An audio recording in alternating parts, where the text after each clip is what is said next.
Hey guys, it's Ryan here with HobbiesofaMan. Once again, and today we're going to be doing What Talk episode 4, where we talk about the 4th episode of the 2nd season of Wheel of Time. Today, we're talking about the daughter of the night, I think is what the title is called, or what the episode is called. I don't remember. It's basically just talking about Lanfear. And the problem is the episode doesn't actually only talk about Lanfear. It has a lot of plot lines, and I actually liked just about every plot line except for the Lan one. I find this plot line to be rather boring and also not meaningful. It has the same problem that we had last season, where we took so much time to talk about Stepan and Karine, and this time we're spending a lot of time trying to deal with Lan's disconnect with Moiraine, but their disconnect is only there because she is currently shielded.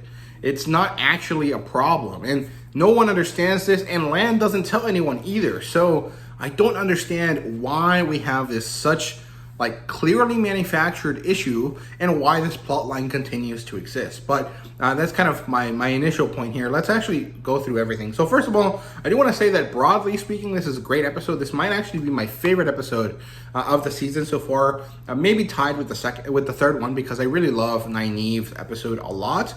And it's very Lanfear centric. A lot of things connect to it, even if they're not necessarily plot lines directly featuring Lanfear. And it has a lot of great moments. So it started with the Shamael going to Lanfear's seal and breaking it. He does the thing where he says the poem in the old tongue and then finishes up in English. And I like this. I think it's good. I think that they're in ruins of a current city. At least I've seen people talk about that before. But I don't remember. It doesn't look like any specific ruin to me. It just looks like a weird canyon or cavern, but I like it. It looks cool. And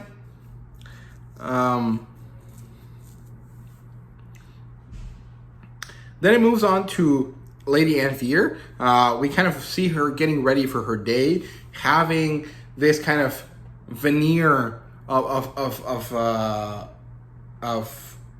nobility put on her that I find really, really enjoyable. It's very interesting. And preparing for her day. She's lounging, trying to appear unbothered, when her manservant shows up, telling her that her older sister is here. Now, Lady Anthea is an old lady. Who could be her older sister? Turns out it's Moiraine, and I found this to be a very good situation here. I think I already knew this from watching, the Dusty Wheel talk about stuff beforehand, but I think in the moment of the episode, it was good. And we see her interacting with Moiraine, and it's not a very happy interaction. And this probably has to do with the fact that Moiraine has been away from her house for a long time, right? And we know that Moraine's house is a fallen house from the first season, but also from the books. We know that she is part of the Damondreds, and that the Damondreds were a big problem, and they're the ones that caused the Aiel War. However, I do want to mention that there seems to be an inconsistency with the ages here. So Moiraine in the books is about 40, 45, I would say. But because she's an Aes Sedai, she looks ageless. Here, Moiraine is still in her 40s in terms of physical appearance. But they're playing it like she's significantly older. If her younger sister is about 80, and the only picture of reference we have, the only frame of reference we have is this painting where Moiraine looks to be in her 20s when her little sister is 10, and now she's 80. That means that Moraine's been an Aes Sedai at least 70 years, and so that means that there's a big difference. However, this also brings up this point where Lady Anthea talks about the fact that her father was waiting for Moiraine to come back. So that means that their fall happened more than 20 years ago, but if that is the case, then the things that lead to Rand being born and the way that Moiraine is connected to Rand doesn't make sense anymore, unless the Damondred story has been pushed back, but the effect is only recent. And so I'm not really sure, because this upsets the timeline here. And I haven't seen anyone talking about this, and I think it's because we're going with the face value of how people look. And maybe, Moiraine didn't realize that she was a channeler until much later. I'm not really sure. There could be some element there that changes, but to me, the big issue here that comes up is that this this change of the Aes Sedai edges, well, in itself is not a problem. I don't care if Moraine is 40 or 100, but the fact that this change happens, that means that there is now a sliding scale in terms of where all of the other things that relate to them, that relate to the world, happen.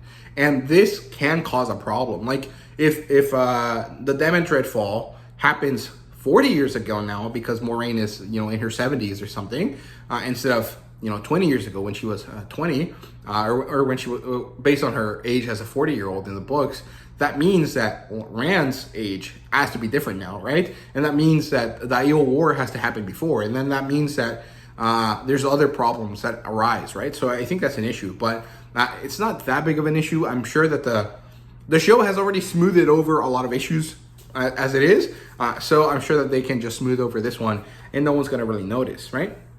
We move on to Nynaeve's story, where we see that she has it rough.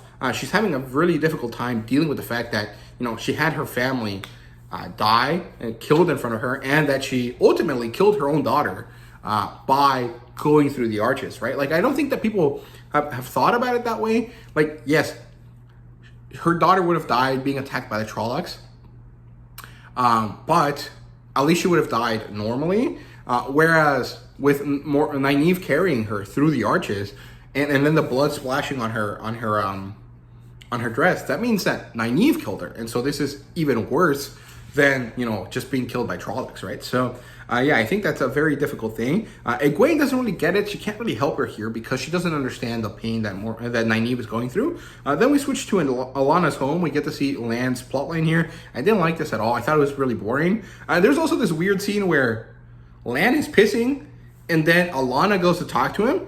And why? Why would you make that the way that she approaches him? Like, I understand that she wants him to it's important to have her approach him when he's alone, but there's other ways to do that. Like, why do you have to do it when he was pissing? Like, that's such a weird thing to do, but it is what it is. I'm not really sure what the point of it was, but yeah, then we get to see that they talk about his bond. Maxim talks to him about his bond, and maybe this is because Maxim might die later. I think one of Alana's warders dies before she, unconsensually pawns Rand, and it might be set up for that. That might be why her warders are being so important right now, so that when that happens later, we can kind of sympathize with her. Although I really don't like Alana in the book, specifically because of what she does here, but or because of what she does with Rand. But it is what it is. Then Moraine goes back home. She goes around Calrian to visit different places. She's going to talk to Logain and getting him to try to teach Rand how to channel. The problem is that Rand doesn't really want to channel, so I'm not really sure that is going to work, right? So I don't know. Then they go to the Foregate, and she stands out very much because she's wearing this beautiful, like, doll-like dress. She looks great.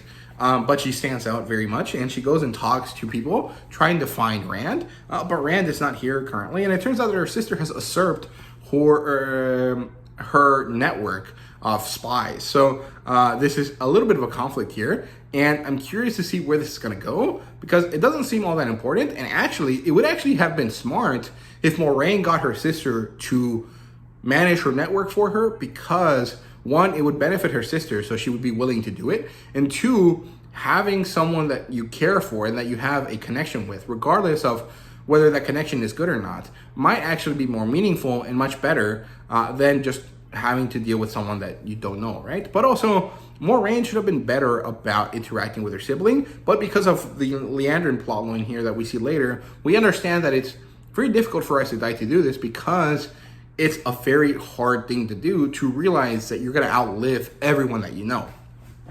And I also want to talk about this because this fact that they're, able to live for, in unknown amount of years makes it so that I have questions. It's not something that's been important in the books, so I've not really thought about it. But since they're hammering it home so much here, do the Aes Sedai, have remedial lessons every couple hundred years or every couple decades to make sure that they're up to date with the world? Because they can easily fall into the Ogier thing, where Ogiers just don't understand that humans move quickly, and so history changes quickly, and they still think about the world as it was 500 years ago instead of what it is now. The Aes Sedai are technically linked to the world, but a lot of them are very easily capable of just not existing in the world at all, especially the Ajas that are not focused on interacting with the world, right? Like the grays and the yellows and the browns. Like they could easily not understand. And she might be an Aes Sedai that's over 150 years old, and in 150 years a lot of technology and a lot of changes can happen in terms of culture and everything, right? So she could be Karianan, but the modern Karianan culture is completely different from what she's used to, and so it would actually be detrimental for her to go back to her country, right? So I'm curious if they have like a way to counteract this, right? If it's something that they've even thought about, or it's something that they don't bother with because probably most Aes Sedai actually end up dying from some stupid reason before that time, right? So before that is meaningful, right? So yeah, then we get to see Perrin, and it was about fucking time. Like, this is one of the reasons why I love this episode. We finally got to see Perrin. Perrin is one of my favorite characters, specifically up to the part of the story I'm at the beginning of Lord of Chaos with the first 6 books. Perrin's story is my favorite so far. I think it's the best plot line. That and the traveling that the girls do in book 3 are my favorite plot lines. And it's finally time to see it in the show, and I can't wait for Perrin to have more moments here. Elias talks to Perrin. He explains to him what being a wolf brother is. There's this funny moment where Perrin asks if he's going to turn into a wolf, and he won't. But I think I saw a video of someone saying that, Perrin is worried that he's a werewolf, and people that are watching the show don't understand that he's not a werewolf. But he is a werewolf. He's just not like a transforming type of person. But like he's not a Therian trope. But he is, for all intent and purpose, exactly the same as a werewolf. He has, the possibility of losing himself to the beast. He has an innate connection with wolves. He interacts with them. He can take on their capacities. In every sense of the word, besides transforming, he is a wolfman. So I don't know. I think that kind of pedantic difference is not meaningful enough. But I like it because it makes it just different enough from werewolves to be exciting and interesting, right? So I like that. Then we get to see him enjoy his talk with Popper, and I love that they become friends with each other. However, I do want to say that the wolf characters here, they're technically dogs. They're not actually wolves. And the problem is that you can see this, especially because Marcus and, Perrin's actor, and Elias are very big people. Like, they're very large men. And so these wolf dogs, even though they're like 2 feet tall, like, larger than your average dog, they don't look very big compared to Perrin and Elias, right? And a wolf, I think, is about 3.5 feet tall. So they should be, almost to their waists. And they're not anywhere near that. They're actually more around their knee level. And so I think that there could have been ways to make that better. Like, I'm sure there's a way to just resize aspects that are filmed. And I really wish they had done that. So I don't know. That's a very small complaint. But the wolf dogs look beautiful. They're very cute, and I really enjoy the interactions they had. So I like that. Then we finally get to the land to the Lanfear stuff with Rand. They go out on a camping trip. Basically, they're chilling outside. They get attacked by a Fade. Rand channels to kill it because he's not really able to use his sword to fight it. Although at this point he should, but we haven't seen any training, so there would not be payoff if he did that.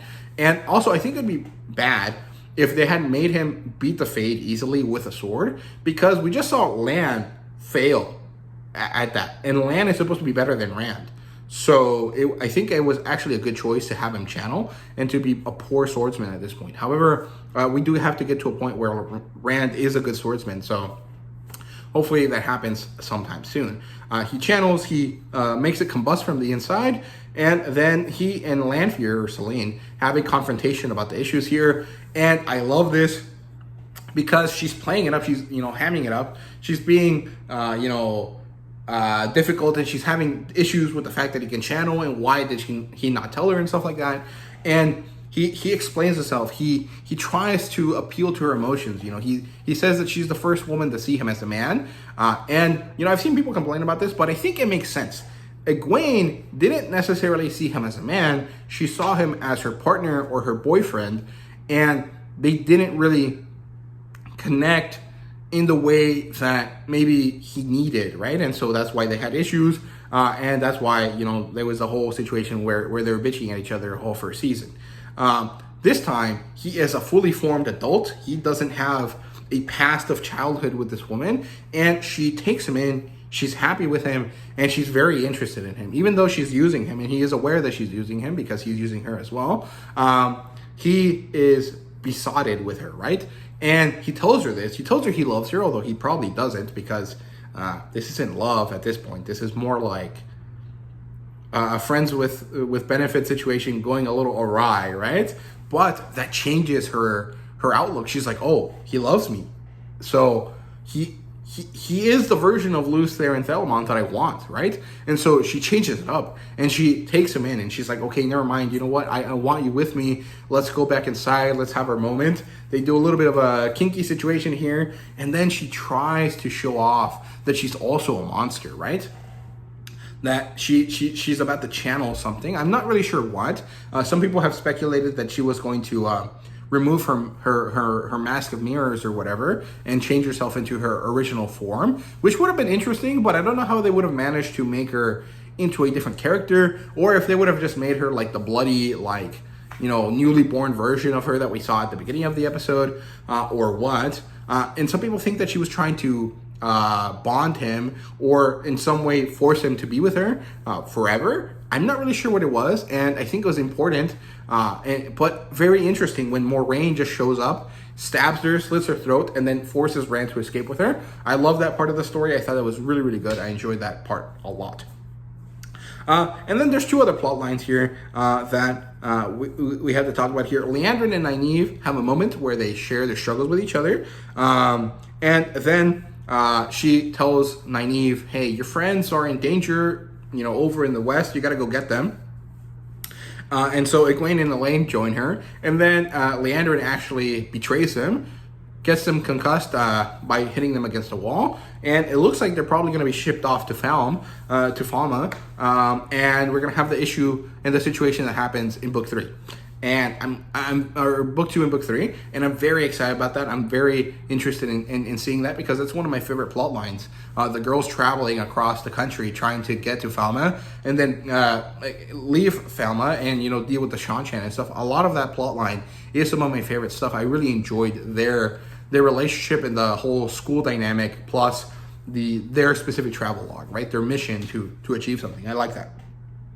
Then we have Min meeting Ishamael, and then that's basically the end of the episode. Overall, really good stuff. Like I said, I enjoyed this episode the most out of all of them so far. I really like the Lanfear stuff. I love her as a character, and I really find the way that she's being executed very much. I love the actress. I think she does a great job at, one, being a very striking woman, being very beautiful. She reminds me a lot of the actress that plays Jennifer in The Witcher. So I think that's interesting. But also, I think she does a great job at, like, subtly, like, showing you that she's playing him without actually, like, you know, doing like a look at the camera type thing that I like a lot. And she has a nice, like, sinister undertone to her that I like a lot. So, yeah, overall, really good episode. Hope you guys enjoyed the video. If you did, please leave a like, subscribe, and comment down below. Let me know what you thought. And thank you guys very much for watching. See you guys later.